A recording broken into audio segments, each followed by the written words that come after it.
Salut, en ce début d'année, on vous a réservé une émission exceptionnelle avec Lara Fabian qui nous sert un très beau répertoire, tout, la lettre, Immortel, les Homéricains et pour commencer, un inédit qui s'appelle M. Elle nous présente son album live, Un regard neuf. Bienvenue, c'est Acoustique.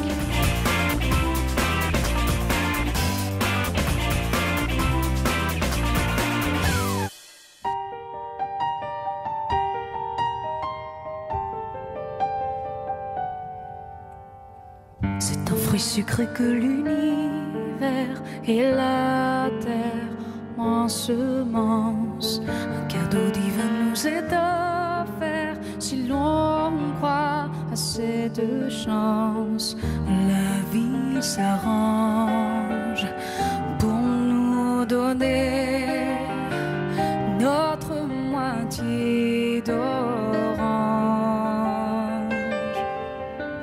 C'est un voyage au creux de la chair où la guerre n'existe pas.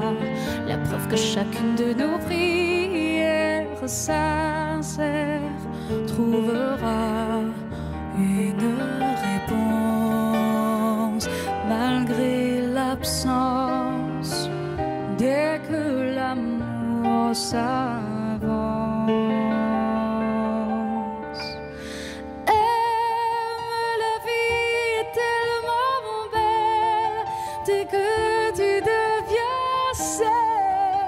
Celui qui aime la certitude que l'autre est essentiel. C'est ce rendez-vous comme un signe du ciel.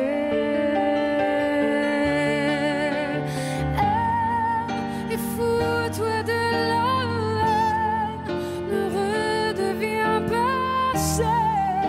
Celui qui peine, la solitude est un chemin cruel. N'oublie pas que l'amour est une éternelle. Si tu m'as caressé, l'on tremble. Ensemble, on ne s'y attendait plus. C'est un regard qui nous ressemble au visage de cet inconnu. Soudain, les larmes inondent nos cœurs. On étreint le bonheur.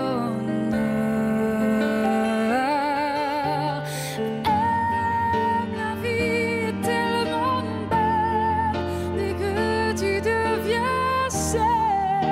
Celui qui aime la certitude que l'autre est essentiel. C'est ce rendez-vous comme un signe du ciel. Aime et fous-toi de la haine, ne redeviens pas seul. Celui qui peine, la solitude est un chemin cruel. N'oublie pas que l'amour est une éternelle. Je te dis, je te dis, je te dis.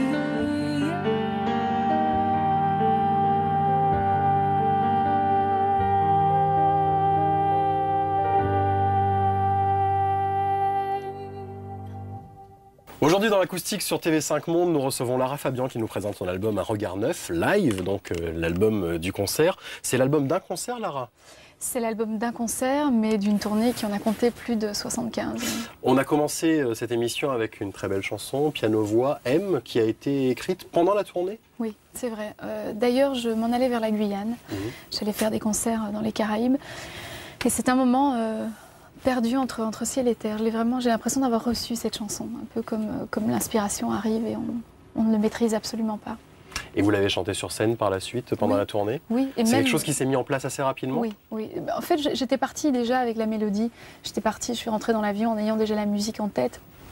Et le texte est venu tout à fait simplement, enfin, presque comme comme un telex. J'ai l'impression parfois que c'est quelque chose qui est envoyé. C'est étrange comme sentiment. Avec le CD, il y a un DVD du live avec des chansons qu'il n'y a pas sur le CD. Il y a plus de place avec la vidéo. Il y a un très beau bonus, un carnet de route de cette tournée où on vous suit. Et on voit dans ce carnet de route l'importance qu'ont les fans dans votre vie. Oui. Comment vous expliquez c'est fusionnel, c'est passionnel. Ils ne font pas connaître vos chansons. Ça va au-delà de ça. C'est vraiment, il y a un amour énorme qu'il y a entre vous. J'ai du mal à expliquer l'amour en général, parce que c'est vraiment ça dont il s'agit. On pourrait raconter une longue histoire et en même temps, je crois que comme dans toutes les histoires qui comptent et qui durent, il y a un vrai respect, une vraie connaissance et la volonté en tout cas avec le temps de connaître l'autre. Je crois que c'est ce qu'ils font en permanence et c'est ce que je fais aussi. Je m'attarde toujours, ils s'attardent toujours. Voilà, c'est une vraie relation en tout cas qui n'est pas basée sur... qui n'est pas basée sur l'extérieur d'une carrière, qui est basée sur les fondements d'une carrière, la joie de la musique, le plaisir du chant, la volonté de continuer à écrire des chansons, ils le savent, ils m'encouragent à le faire. C'est vrai que ça va au-delà de juste une relation fan-artiste. C'est au moment de la tournée qui a suivi Nu qu'il s'est passé quelque chose Oui, c'est vraiment toute intimité a été un déclencheur énorme. Ce moment très proche, tous les lundis soirs au casino où j'étais accompagnée d'un simple piano. C'est vrai que là, il y a eu quelque chose. Et puis j'ai dit tellement de choses à l'intérieur de tous ces monologues. En toute intimité, j'ai dévoilé pas mal de choses. Et la volonté de les dévoiler a créé ce lien, cette proximité. Et comment ça se passe quand on finit une tournée comme ça? Moi, j'ai vu le concert, j'ai vu ce DVD, donc j'ai vu quand même toute cette émotion et cet échange d'émotions qu'il peut y avoir chaque soir sur scène. C'est pas difficile de s'arrêter comme ça. Le 23 mai, c'est ça? Le 23 mai 2006. Alors, le 24, vous étiez comment? Eh ben, pour la première fois, j'étais pas bien. C'est-à-dire, en général, moi, je suis plutôt quelqu'un de gai, de solaire. Je passe d'une étape à l'autre de cette carrière avec plein de joie. Bon, bah, évidemment, il va y avoir des moments un petit peu plus difficiles, et là, ça a été un moment difficile parce que j'ai eu une vraie peine. Alors, j'en parlais à Sof, mon manager, je disais, je comprends pas, je me sens pas bien. Elle me dit, mais c'est un blues d'après-tournée, c'est le blues post-tournée. C'était la première fois? Oui, aussi fort, c'était la première fois, mais une vraie pépène, une grosse pépène. Très bien, on continue cette émission avec encore, j'étais tenté de le dire, un extrait de cet album. De toute façon, c'est un extrait de votre répertoire. On continue avec la lettre, et puis juste après, on aura tout, et puis on se retrouve juste après dans l'acoustique sur TV5 Monde.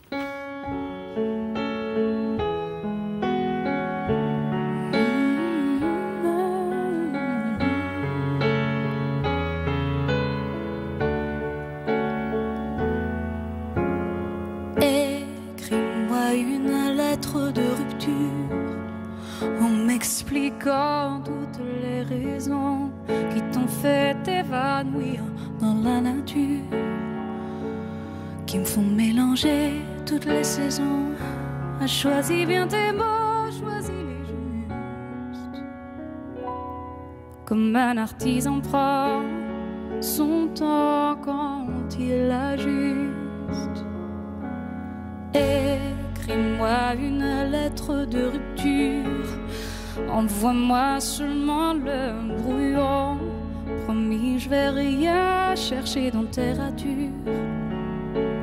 Écris-moi une lettre au crayon, écris-moi comme on écrit la musique. Sacrifie-moi, oh Dieu, à des amours amnésiques. Même si partir quand l'autre reste, ça fait du mal aux sentiments. Ça peut quand même faire un beau geste, ceci bien sûr l'un des deux morts. Écris-moi une lettre de rupture, comment se laisser des mots à la maison. Je noterai pas les fautes d'écriture, je verrai pas les fautes de liaison, et j'irai bien la chercher ma voix. Si je n'étais pas si sûre que je t'aime, même si partir quand l'autre reste, ça fait du mal aux sentiments.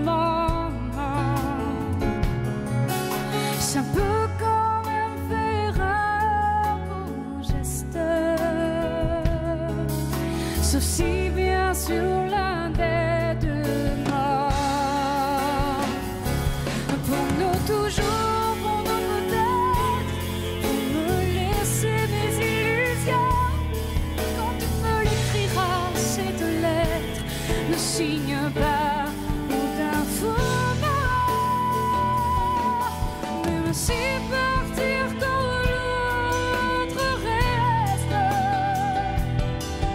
Ça fait du mal aux sentiments. Ça peut quand même faire un beau geste. Souci bien sûr l'un des deux morts, l'un des deux morts. Écris-moi une lettre de rupture en m'expliquant toutes les raisons qui t'ont fait t'évanouir.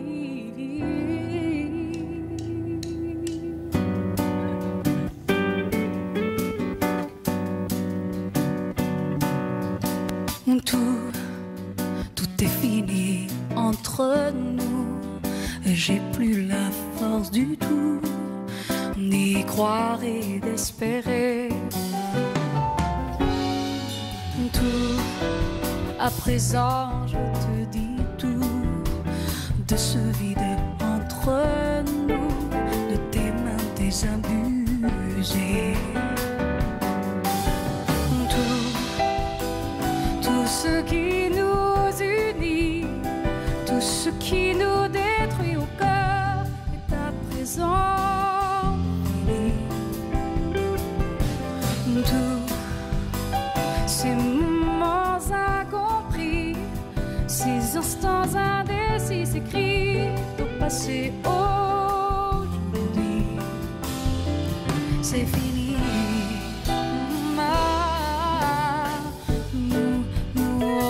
Pas comme les autres, on décidait d'être entre autres les plus forts, les plus fous, fous, fous, fous, fous, fous, fous, fous. Nous, on n'avait rien à prouver, on n'avait rien à gâcher, sauf notre liberté. On n'a rien vu se déchirer, pas même la force de s'aimer. On a joué le tout pour le tour, on s'est dit on s'en fout, on a l'univers, rien qu'à nous, on a tout. Et sors de mon sang, de mon cœur, sors-toi qui me garde encore au creux de tes regrets.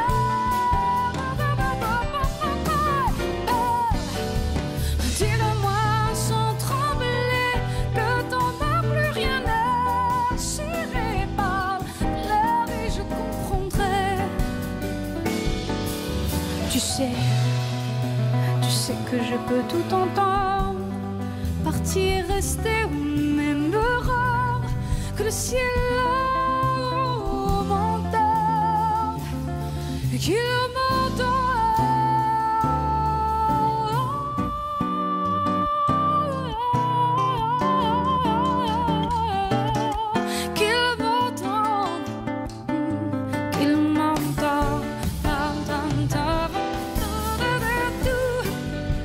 c'est fini entre nous, mais je garde l'espoir fou qu'un jour on redira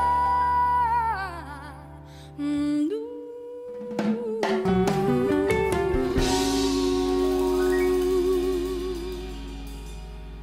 Sur TV5 Monde, dans l'acoustique, on reçoit aujourd'hui Lara Fabian. Lara avec son album live, Un regard neuf. C'était tout à l'instant en version bossa. Voilà. C'est des styles comme ça vers lesquels vous avez envie d'aller C'était amusant de migrer vers quelque chose qui n'a rien à voir avec l'origine de la chanson. Et voilà, ça permet de ne pas sacraliser la musique, de la faire évoluer. Puis ça a beaucoup amusé le public. Alors certains fervents ont trouvé que c'était un peu loin de la version originale. Et puis d'autres ont trouvé ça très, très marrant. Moi, j'aime bien jouer avec la musique.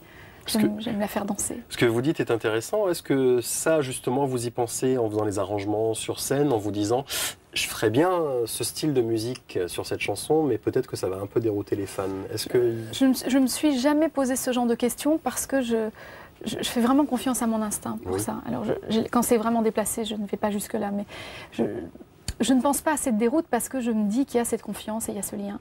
Et qu'après, c'est une question de goût. Mais on doit prendre des risques, on doit oser. Sinon, on se met à stagner. Puis la musique, c'est l'inverse de l'immobilisme. Alors, on le voit, le chant, c'est quelque chose de quand même physique, c'est très physique.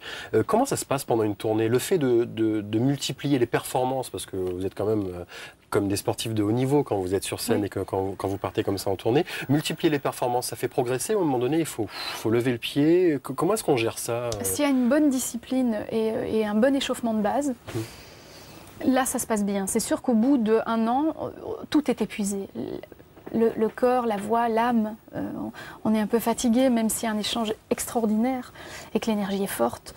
On a besoin de se reposer de cet état, je dirais, de cette vie parallèle. C'est vraiment une vie parallèle.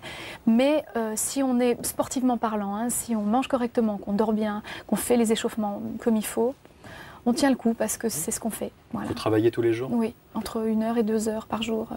C'est une méthode de chant qui est une méthode classique, qui est d'ailleurs assez simple, qui est amusante et qui en même temps permet à l'instrument d'être toujours en forme, de garder l'élasticité, de garder sa souplesse. Voilà. C'est pas plus qu'un muscle, hein, la voix, c'est rien. Après, le son qu'on a dans ce muscle, ça c'est merci beaucoup, mais c'est un muscle, donc il faut le travailler, quoi. Mais est-ce que vous progressez encore? Est-ce qu'il y a des endroits vers lesquels vous avez envie d'aller, que vous n'arrivez pas encore bien à maîtriser? Bien sûr. Que vous avez des quêtes comme ça, techniques? Non, j'ai pas de quête technique. J'ai des quêtes de son qui traduisent l'émotion. Ça oui, parce que le son, au-delà d'être un rayonnement technique, donc le muscle et les 2 cordes qui se touchent, l'air qui passe, au-delà d'être ça, il est aussi la traduction d'un sens, d'une émotion. Donc ma quête, elle est là. Et c'est vrai que ça se travaille par la technique. L'émotion nous permet d'oublier la technique une fois qu'on la maîtrise vraiment bien. Et alors quand vous êtes à l'écriture, car vous écrivez des chansons, vous les composez, est-ce que ce que vous composez et les notes, enfin la mélodie que vous allez composer est faite en fonction de vos caractéristiques vocales? Alors oui, par exemple pour M, je savais très bien qu'il y avait une étendue vers laquelle je pouvais aller, puis une autre dans les notes très basses, où ma tessiture de mezzo-soprane, voire de soprane, dépendamment... j'allais dire dépendamment de mon état de fatigue, ne me permet pas. Donc une alto, par exemple, descend beaucoup plus bas. Moi, je n'ai pas ces qualités-là, donc je les travaille énormément. Quand j'écris M, je savais mélodiquement que je ne pouvais pas descendre au-delà d'une certaine tonalité, et surtout, je devais m'assurer d'être capable d'arriver tout en haut. Voilà, donc c'est vrai que j'écris en fonction de ma tessiture, et puis pour avoir le plus de vibrations possible quand je restitue la chanson. Alors ça a l'air très technique, tout ce que je raconte, mais au moment où je vous chante la chanson... c'est très intéressant, au contraire. Au moment où je vous chante la chanson, je veux m'assurer d'avoir été juste dans ma tessiture pour que ça soit joli, et que vous n'avez pas l'impression que je tire sur ma voix ou que je fais un effort terrible pour la sortir. Dernière question, quand on regarde votre parcours, on se rend compte que vous travaillez beaucoup quand même. Album, tournée, collaboration, bande originale de film. Ça fait maintenant 6 mois que la tournée est finie. Ça veut dire que ça y est, vous êtes déjà en train de travailler sur quelque chose de nouveau? Oui, je fais déjà quelque chose d'autre dans la langue de ma mère, en italien. Je travaille déjà avec d'autres gens. Et puis effectivement, j'ai déjà d'autres projets, un autre spectacle qui va vers des sphères vraiment que je n'ai jamais explorées. Voilà. Et c'est vrai que, en fait, c'est pas que je travaille toujours, je continue de faire ce que j'aime. Alors pour moi, c'est pas un job, j'ai cette chance. C'est vrai que c'est vraiment une bénédiction. Et en même temps, le travail au sens pur du terme, c'est celui de ne jamais oublier qu'on entretient un instrument, qu'on valorise une faculté d'écriture en lisant un peu plus, en écoutant d'autres musiques, en continuant d'être à l'affût, d'être dans la curiosité, dans la volonté d'évoluer. En tout cas, merci d'avoir fait ce petit passage par chez nous, d'autant que vous êtes belge québécoise, donc vous êtes vraiment chez vous sur TV5. Je suis vraiment chez moi. C'est le symbole de la francophonie, Lara. L'album s'appelle Un regard neuf. Vous avez le DVD avec de super bonus. Il y a même des karaokés pour vous dire. Et vous avez également l'album donc disponible. Merci beaucoup, Lara. Merci à vous, Sébastien. Si perdu dans le ciel, ne me restait qu'une aile, tu serais celle-là. Si traînant dans mes ruines, ne brillait rien qu'un fil, tu serais celui-là. Si oublié des dieux, j'échouais vers une île, tu serais celle-là. Si même l'inutile restait le seuil fragile, je franchirais le pas.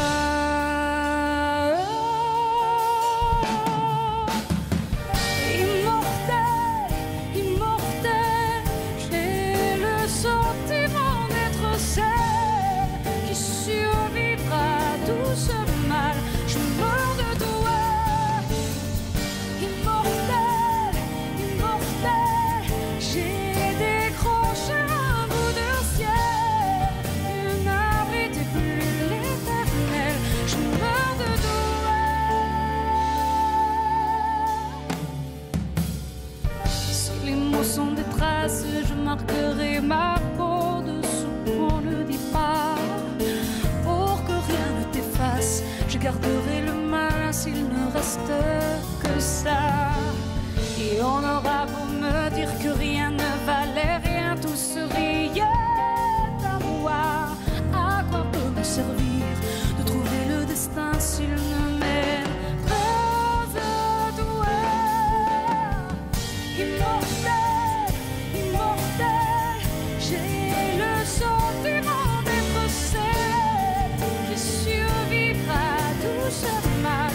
Je meurs de toi. Immortel, immortel, j'ai décroché la boule au ciel. Une heure vite plus l'éternel. Je meurs de toi, je meurs de toi.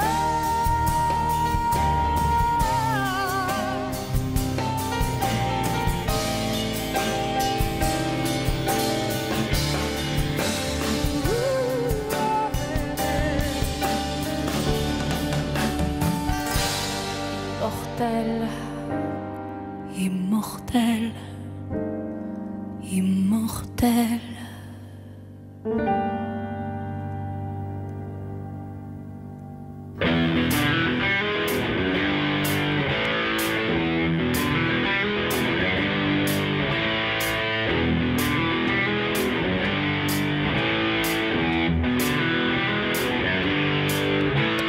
Des hommes, quand ils dansent comme personne, quand ils chantent que ça sonne, d'Aster à Morrison. D'Erika, quand ils jettent du bon vin, on leur foutrait des bains. Là c'est nos copains, enemies, tout comme nous.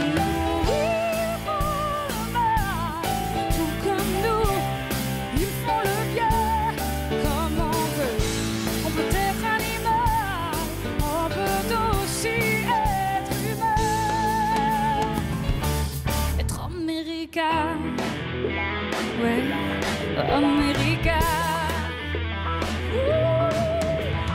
Des hommes comme un cœur cogne sur un système qui bouge de Kaboula et Rome. America, quand se dressent les faux seins, leur face à chaque coin. Viande dans les mains, ouais. Tout comme nous, ils font le mal. Tout comme nous, ils font le bien. Comme on veut, on peut être animal, on peut aussi être humain. Être américain. Des hommes, quand la leçon et d'être comme un shalom, oui, au pire des tours fantômes. Erika, quand au nom du divin, ils sirotent leur voisin pour pouvoir faire le plat. C'est comme nous, ils font le mal, tout comme nous, ils font le bien.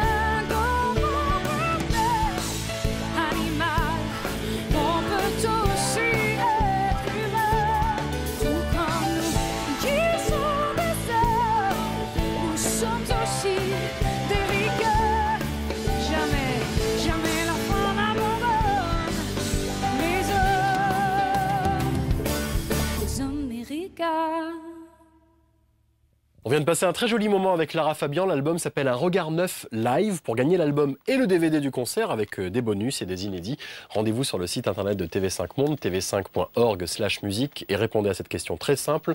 Dans quel endroit a été écrite la chanson M? C'est l'inédit qui a ouvert l'émission. Rendez-vous la semaine prochaine avec Fedel. Salut.